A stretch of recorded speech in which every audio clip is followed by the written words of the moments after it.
Verdi Music Hall in Berlin, Germany, host of the World's 2019 group stage. This is the tournament that puts the biggest legends against each other. And today, two of the best players to ever set foot on Summoner's Rift will clash.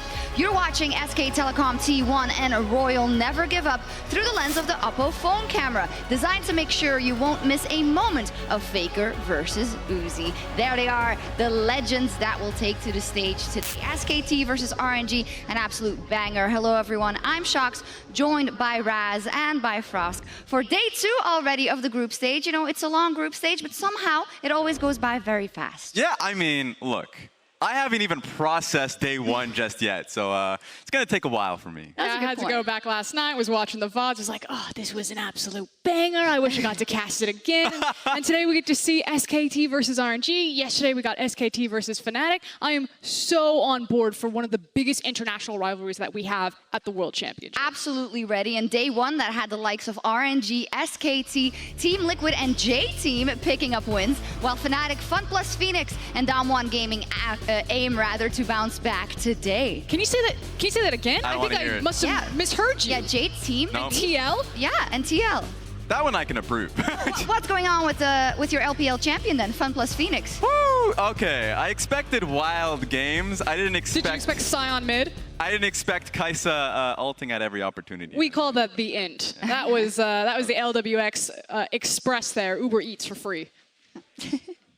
I love how Raz has immediately become quiet because he's like, there's not much you can say when they're like disregarding your region. But hey, still a lot of games to play with FVX. I feel that you haven't lost your faith in the team just yet. Oh, of course. I think that, you know, the ability to bounce back, we've seen it multiple times at this event. It's, you know, best of one. You always have to treat it as such, and that just a learning experience going forward. Absolutely. If you look at all the results, it's, you know, no definitive lines yet. You got a 1-1 for LCS, 1-1 for EU, 1-1 for LPL in Korea. So, you know, everything's still left to be decided. Yeah, and it's actually just incredible for, you know, the LMS coming into this event. Remember, 0-11 was the major stat point coming in from Rift Rivals, and what we saw was J-Team, a team that came into the tournament incredibly underhyped, while they were just basically impossible to defeat within the LMS. Come into the tournament and make an impact. It was great to see. It kind of feels like the first taste that we got of the World Championship is indicative of what we expected, which is everyone is strong. Everyone has a shot at this title right now. There aren't just these heavy contenders and these heavy hitters. You have your SKTs, your G2s, as well as your Team Liquids. It's very open, and the meta is also quite open. We're still waiting to see how the meta at this tournament is going to develop, but we did get our first look at how the group stage teams want to play. So meta-wise, what would be your main takeaways from day 1, Frosk? My first jumping off point is looking at the bot lane, because we're not seeing traditional bot lanes. And I think who this impacts the most is actually the LPL teams. LPL, if you didn't watch them during the domestic split, were insta-locking Xayah and Kaisa. When I talk to LEC coaches, like, well, we see it's happening over the LPL, so we just think it's good. They also start insta-locking Kaisa and Xayah basically first rotation every single time. But now it's the Syndras, the Vigars. Now you even see a Kale down there. So I'm curious where we're really going to land. Yeah, counterpick in the bot lane has been the real story. Because we did talk about how the mages in the bottom lane really impact. Like Vigar was the major point of interest for me, and then Kale became the biggest point of interest after yesterday. And so the fact that I'll make an example of Fnatic coming into day 1 with the Garen and Yuumi that was uncontested coming throughout the entire year, that a lot of teams found difficulty in being able to deal with that. But then it was the idea of scaling over it with the Kale that really did well in time. Yeah, I feel like Kale, it's low risk, high reward. It kind of has the Corki syndrome of it. Due to her changes, I was talking to Azale last night. He feels like she has a lot of really good matchups that she can't just get blown out in lane phase. And so she's guaranteed to kind of get to these big breakpoints in terms of 2-item power spikes and then level 16 late game insurance. So it feels like Kale just covers so many bases. And I love that immediately in that day 1, we already saw teams coming up with plans for where we thought maybe SKT would come in and take things the normal route or quite basic for that first game. No, they immediately pull out that counter pick and immediately beat Fnatic with it. Furthermore, Raz, you also wanted to bring up Galio. Yeah, I thought that Galio was a big surprise for a lot of people, because, you know, we saw a lot of players, both support and mid lane, kind of pulling it out in solo queue. But for a lot of analysts, they were like, well, you still lost the Taunt Flash. Like, that was still a big takeaway from you. It was almost exclusively going to be a counter pick to Twisted Fate. Exactly. And I think that the big thing was, it really helped out Team Liquid within their game, is the ease of execution. For both the Galio, especially for the Kale, was that ease of execution and being able to start the team fights for you. Because while now Galio can't necessarily start the fights, Jarvan is going to make it easy for you to be able to get in there. And the taunt's going to come out immediately afterwards. So it makes that go signal that much more impactful. Final note, Frosk, what is the trends we've seen? Is early game going to be the prevalent playstyle for the winning teams? Is there more late game in there, or what should the teams look at? I think this is a byproduct of the fact that we're opening up on group stage, that you're against a lot of teams that you really haven't gotten a look at. You know, people leaving their boot camps, coming here, scrimming teams, because we split East versus West, where some teams stayed in Europe, some teams were scrimming in Korea. So I think this is just play cautious, let's have scaling, and it might speed up over time. We'll see how it evolves. There is one big question and a shocker, not, you know, precisely meta related, but in the top 20s we didn't see any NA players. In the song there was an NA mention. Can we now talk about NA, because Team Liquid absolutely smashed Damwon yesterday. Yes. It wasn't maybe as clear cut, but I think that we've all been careful in trying to predict how well the LCS could do at Worlds, but Team Liquid had a great first game. And I'm going to call myself out immediately because, right, they're put in a group versus Damwon and Invictus Gaming, and you always want to say that, well, I mean, well, I understand that Team Liquid have an amazing top laner that does well in international events and Impact, and that Jensen's here strong for the team. You always just have that, you know, you take a step back. You're like, well, what can they do because of their NA It's team? the stigma. It's the fact that when you look at Team Liquid, it's attached to the LCS, and it's the fact that people don't want to put them in the international conversation. And when you see an NA team take down a Korean team, you assume, okay, someone got snowballed, there was probably some cheese picks, someone ran it down, and that's what happened. Well, they did catch out Nagari, but here's the thing, they out-executed. Going back, watching that game, TL out-thought and outsmarted a Korean team that has a lot of hype around them with very strong solo laners. So hats off to Team Liquid. That Baron setup, that outsmart play, that was beautiful to watch. They won on clean fundamentals. yeah, I think that's due praise that they deserved coming into this tournament. We'll see how it evolves. But one more NA player who stepped up on day one was Clutch Gaming's mid laner, who gave his jungler an early Christmas present just to say, I'm helping, presented by State Farm. Now, RNG. Time. Shall I do that again? RNG's Xiao, who thought he had his prey cornered in the jungle, but little did he know it was Tanner time. In the meantime, in the mid lane, Damonte completely out of mana. Xiaohu trying to chase him down. He should be able to. The next slow will be available relatively soon. Both of them holding flashes as Damonte's moving towards Lyra. The flash comes in. Xiaohu gets the ball. Now Lyra's in there. The fear is going to proc. It's one more. No, it's not enough. First blood baited so beautifully from Damonte. Guess what time it is? It's Tanner time, Kobe! No mana on Sidra. Hey, in the right direction, all right? This is what you call, again, trust in your teammates. Tanner's like, hey, Lyra, I'm coming over. I'm bringing a friend. We've got a Kale that's going to flash over the wall. Is that cool? Yeah, it's cool. I got the smite, and they're going to finish up the red buff. And Xiaohu's like, oh, my goodness. I better finish the job here. Damonte getting into the brush. The fear proccing at just the right time. So much tension in this early game play. What I want to see was the jungle pro view, just to see how much of that Lyra was catching on to. Did he even look at it? Or I was just like, yeah, that's all I want to know. He was doing his red buff, and maybe he was just like the long con, like Kobe was saying. That's what I got. Tanner definitely got him. That's the best I'm helping ever. That was just perfect. Like, nothing will be able to top that. Good job from Damonte. Now, on the international stage, as we see, there can be very flashy moments like that one, but superstars will rise and fall, and the official song for Worlds 2019, Phoenix, captures this perfectly. It is time for a new empire.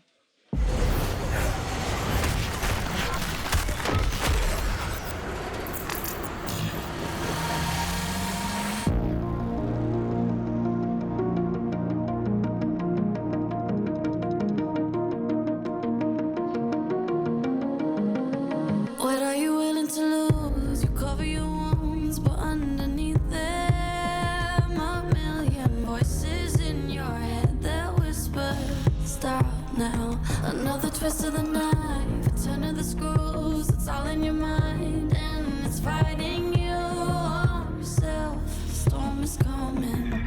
Wow, kid, what you gonna do now? It's your reflection looking back to pull you down. So are you gonna die today or make it out alive? You gotta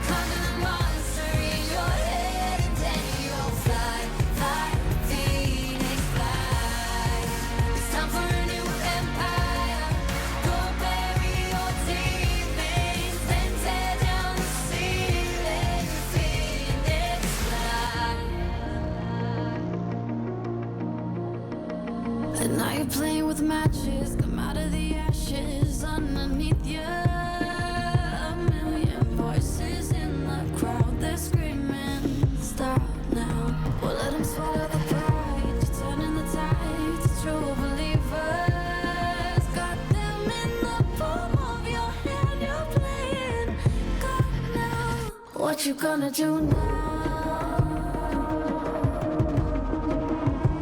It's your reflection looking back to pull you down. So are you gonna die today or make it out alive? You gotta conquer the monster in your head and then you'll fly, fly, Phoenix fly. It's time for a new empire. Go bury your teammates, then tear down the ceiling. Phoenix fly. What you gonna do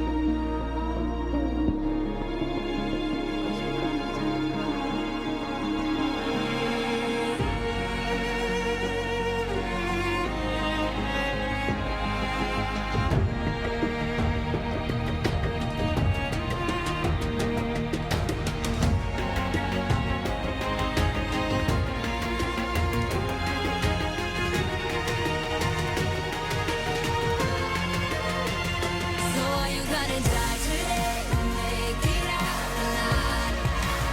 You gotta conquer the monster in your head and then you'll fly, fly, Phoenix fly. It's time for a new empire. Go bury your teammates, then tear down the ceiling. Phoenix fly.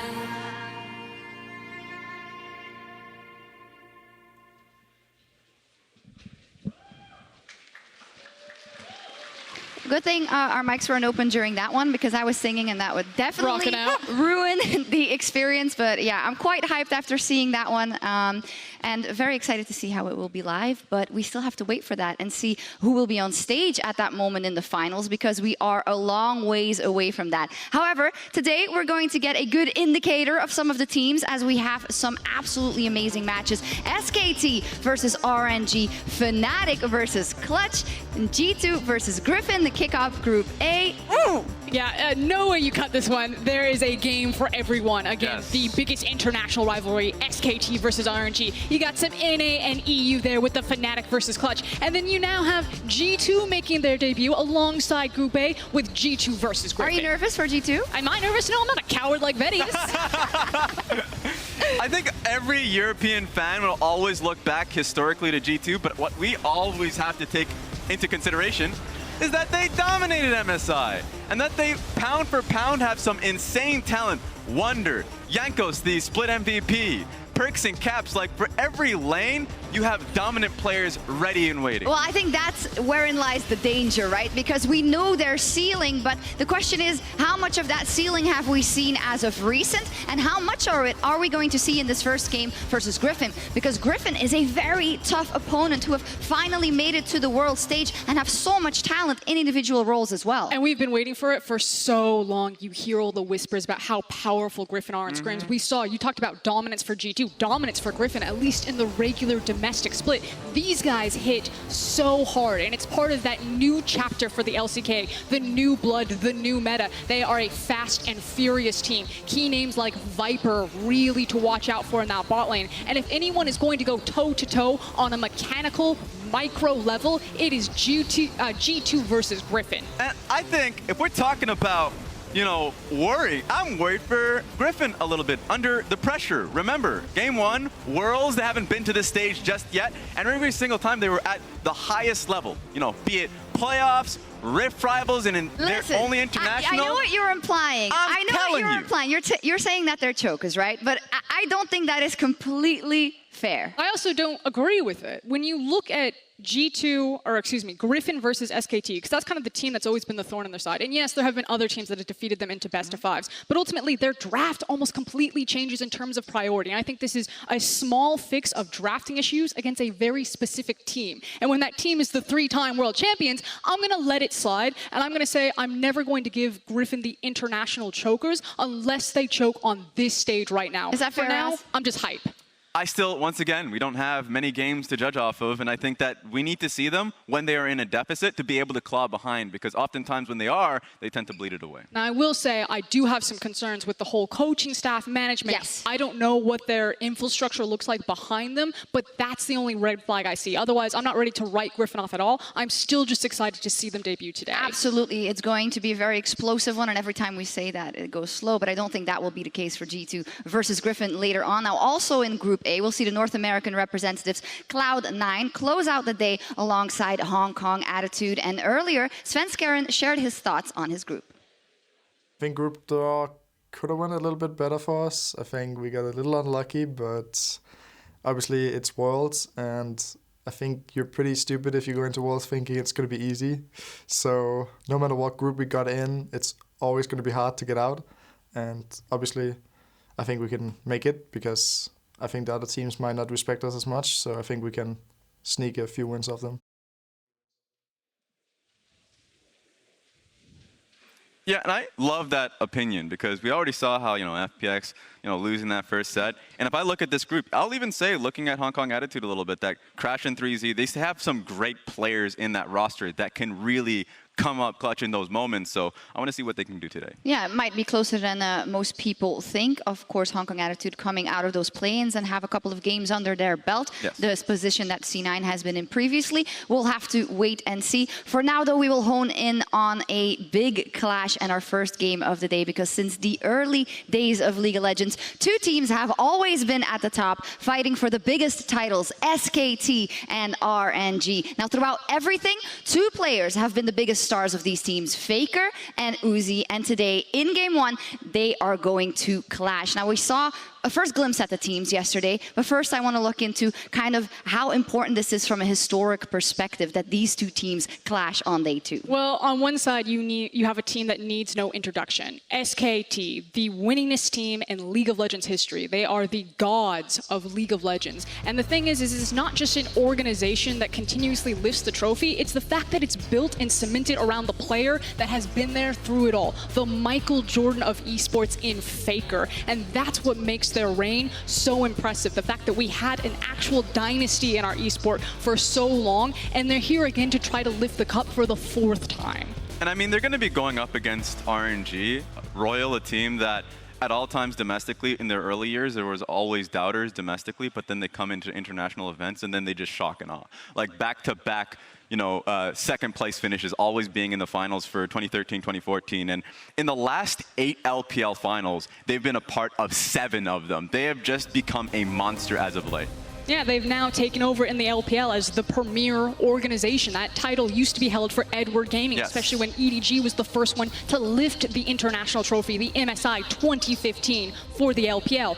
Uzi then picks it up, and if any player was ever even going to try to touch Faker as the greatest of all time, it was going to be someone like Uzi, and it looked like it was all laid out. The golden road, he was going to win everything, he was going to lift worlds, and then bam, stopped in his tracks by G2, which now means that RNG right now are kind of sitting as this underdog, this under-the-radar team where no one's really looking at them. Yeah, we don't want to say that anyone is not valuing their worth. It's just that you have the likes of a world champion, IG, needing to prove their worth. FPX, who is tipped as being a top 3 or even world's winner by a lot of people. So it seems they have a bit more time to show what they've got. But when we look at that historical record between the two, it doesn't look too good for RNG, we can put it that. But that could change today. Yeah, because that was when SKT could make it to international. So finally we get that retribution. And when I came into this tournament and I looked at RNG and SKT, I had SKT as like the second best team. Like I would expect them to be the second best performers next to G2. I had RNG as third. I think it is actually incredibly close. That's why we value this group so much. So it really depends. There's a lot of eyes right now on RNG and how much they can grow throughout the tournament. Yeah, and it's also just the fact that these teams have clashed so many times, again, with these core players. Faker and Uzi have faced so many times. You talk about international rivalries, I don't think two teams have faced more on an international stage than these two organizations. Absolutely, and when we look at the players and histories, there aren't many players who can be at the top for so long and not drop in performance. And I'm not saying there haven't been drops in performance or ups and downs in these careers, but these are two of the players that have been able to put up the numbers and put on the performances when it matters most for their teams year after year after year. Its chances are that when it's Worlds times, when it's MSI time, the names that you're saying are Faker and Uzi. Those are the words that are coming out of your mouth. Yeah, I mean, even for SKT's current position, even though for SKT you would maybe look towards the bottom side of the map, but when it comes to big moments like MSI for SKT, it was Faker's incredible Gnar ultimate that you remember. Like, his great moments post 20 minutes are incredible. Let's hear from someone from SKT himself. SKT's head coach Kkoma is looking for his 4th Worlds title, this time in a new role. Thank you very much, guys. Laure here, and joining me right now is SK Telecom T1's head coach, Kkoma. Thank you very much for joining me and for giving this interview ahead of your game. You had to rebuild a team in 2018 after missing Worlds. You chose to keep Faker as the pillar of the team, surrounding him with rookie players, but also gifted players who didn't have the chance to shine yet, such as Teddy. You also have Kian, who's known to be a coin flip player in a way. So tell me the reasoning about this lineup. 이제 작년 SKT가 안타깝게도 롤드컵에 진출을 실패하고 올해 새로운 로스터를 만드셨어요. 이제 이상혁 선수를 중점으로 두고 이제 뭐 신인 선수나 아니면은 원래 기존에 잘했던 선수들을 이렇게 섞어서 뽑았는데 로스터를 어떻게 만들었는지 좀 설명해 주세요. 일단 각 포지션별로 그냥 고점을 높은 선수들로 영입을 하게 됐습니다. So we decided to hire players who were already like well known and good at each position, who were on a high point. Did you know from the beginning that this would work, or what did you hope for? 처음부터 이 로스터가 잘 운영될 거라고 아셨나요? 네, 일단 선수들이 굉장히 잘한다고 생각하고 있어서 이제 호흡만 잘 맞추면은 굉장히 잘할 거라고 생각하고 있었습니다. So I knew each of the player was one of the best in their position. So if we were able to make it work, like as a team, I knew it would work. Oh, you made the right choice in the end. Now, I also know that your role changed within the team. You used to be on stage drafting with them. You took a step backstage, and now you're the head coach of the team. So how did this change your implications with them? 그리고 올해 코코마 코치는 역할이 약간 바뀌셨어요. 네. 이제 감독님이 되셨는데 네. 어떻게 바꿨는지 구체적으로 좀 설명해 주세요. 일단 지금 뱀픽을 이제 제파 코치가 맡고 있고요. 이제 그 외의 것들은 이제 하는 일이나 이런 부분은 다 비슷한 것 같아요. 그래서 애들 다 같이 어떻게 하면 좀 더 잘할 수 있을까 이런 부분을 좀 다 게임 끝나거나 연습 중에 좀 얘기해 주는 것 같아요. So actually, it didn't change much. It's just Zepa does the draft now on the stage, but otherwise behind the stage, I take care of everybody, like to make sure that they work together as a team. All right, now maybe you can tell me a bit more about the schedule, because we know that Korean and LCK team have an intense training schedule. Did you change anything with this lineup so players don't burn out and they stay on top? 이제 외국에서는 LCK가 연습을 되게 빡세게 시킨다고 알고 있어요. 이렇게 올해 약간 연습 방법이나 선수들이 번아웃이 오지 않게 좀 뭔가 바꾸셨나요? 이제 오히려 일을 하다 보면은 무조건 연습만 많이 하는 게 정답은 아닌 것 같아요. 저희 승부의 세계에서 정답은 이제 승리밖에 없다고 생각해서 연습량이 그냥 무조건 많다고는 많은 게 좋다고 생각은 하지 않고요. 그냥 개개인 선수들이 굉장히 이제 롤드컵 우승하고 싶은 열정이랑 이런 간절함이 되게 커서 개개인 스스로가 굉장히 열심히 다 준비했습니다. 코치들도 포함해서 선수들도 개개인이 굉장히 그냥 연습량이 많습니다. 강제로 시키는 게 아닙니다. So with the experience, I've learned that it's not the amount of practice that counts, but really counts in this world of competition is actually the victory. Only victory counts. And each player, they are really eager to win. They want this victory. So even if we don't make them practice, they will practice on their own. It's the same for us, our coach. We do our best and we always practice the best we can to win. That's great to hear. Now, tell me more about the players. You have interesting personalities. So who is hard to work with and who is the easiest one to work with? 이제 SKT 로스터로 보면 되게 각각의 성격이 다를 것 같은데 누가 좀 같이 일하기 어려운 선수 그리고 제일 쉬운 선수 이렇게 말해주세요.